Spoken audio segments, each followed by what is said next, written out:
अस्सलाम वालेकुम। वो 17 नवंबर 2019 को जब दफ्तर से घर पहुंचा तो थकावट महसूस कर रहा था।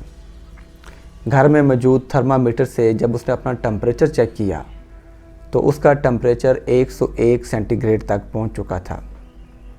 उसने इस हालत को आम बुखार समझकर छोड़ दिया। रात उसकी तबीयत में कोई ख़ास फ़र्क ना था। सुबह उठकर वो डॉक्टर के पास अपने चेकअप के लिए गया।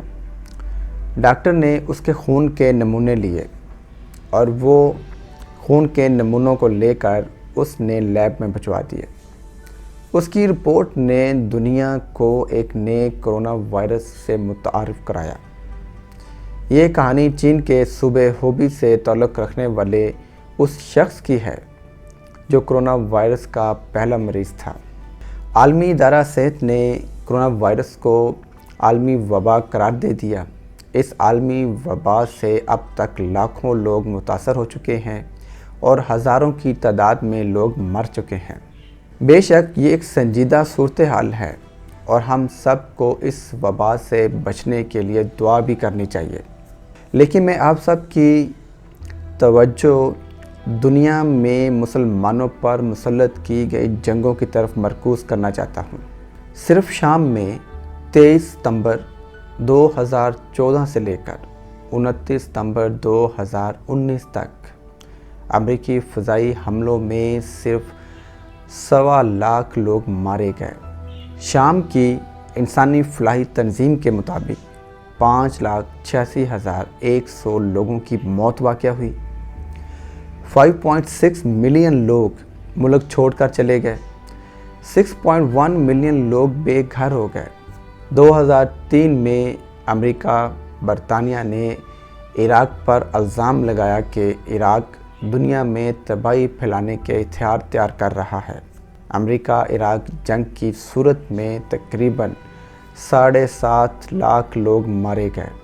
इसी तरह अमेरिका ने अफ़गानिस्तान में उसामा बिन लादेन को बहाना बनाकर अफ़गानिस्तान पर जंग मुसल्लत कर दी, जिसके नतीजे में 1.25 लाख लोग तक मारे गए। इसी तरह कश्मीर में भारतीय जरहरियत के नतीजे में भी 1 लाख से ज़्यादा लोग मारे जा चुके हैं और आज भारत ने इसी कश्मीर में 1 करोड़ 20 लाख लोगों को आर्टिकल 370 लगाकर उनके घरों में महसूर कर दिया है। मैं यकीन से ये कह सकता हूँ कि दुनिया में मुसलमानों पर ढाए गए मज़ालिम की अल्लाह ने कुछ तो सज़ा मुकर्रर की होगी। अमेरिका ने 9/11 जैसे झूठे वाक़े की बुनियाद बनाकर दुनिया में तकरीबन 2.5 करोड़ मुसलमानों का कत्लेआम किया। आप अपने दिल पर हाथ रख कर बताएं कि तब दुनिया खामोश रही। आज चंद हज़ार लोगों की मौत पर दुनिया वावेला मचा रखा है, लेकिन अल्लाह ने तो इंसाफ करना है। मैंने फेसबुक पर एक शामी बच्चे की तस्वीर देखी। उस शामी बच्चे की तस्वीर के साथ लिखा था कि मैं अल्लाह के पास जाकर अल्लाह को बताऊंगा।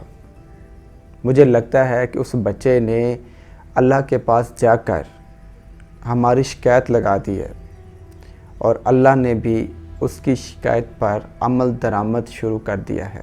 वासिफ़ अली वासिफ़ साहब के बड़े खूबसूरत अल्फाज, अगर अपना सुकून चाहते हो तो लोगों का सुकून बर्बाद मत करो।